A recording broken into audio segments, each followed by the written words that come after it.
पोखरी को गाधोइबाकू जाइथिबा बेले युवक पानी रे बुड़ी मृत्युवरण करिसंती।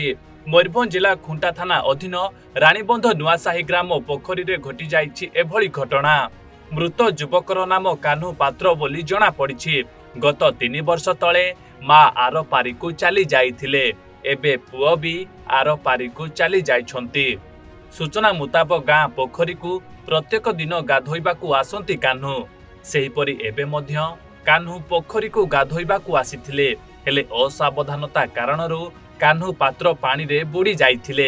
एहा परे निकटरे किछि लोक पोखरी को शौच पई आसिथिबा बेले देखिबाकू पाइथिले जे कान्हू पात्रंक ड्रेस आउ चपल पोखरी निकटरे रहिछि। संदेह होइतला कि कान्हू बोधे पानी रे बुड़ी जाइछि। एहा परे संगे संगे अग्निशम बाहिनी को खबर दिया जाइथिला। घटनास्थल रे अग्निशम बाहिनीर कर्मचारी माने पहुंची पोखरी रे खोजा खोजी आरंभ करथिले। एबे कान्हू पात्रंक मृतदेह पानी रु उद्धार होइछि। से पिला गाधेबा पई जाइतिला। किसे तंग नाम कोन? ता ना होतु कान्हू महापात्र, कान्हू पात्र से गाधेबा पई जाइतिला।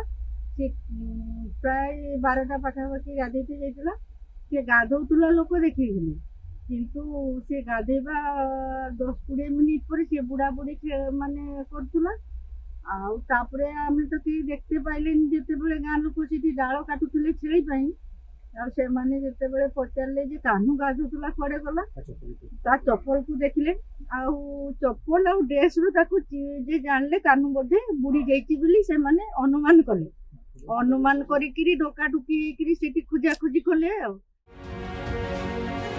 घटनास्थल रे पुलिस पहुंची शव को जबत करी 52/24 रे एक मामला रुजु करिछि।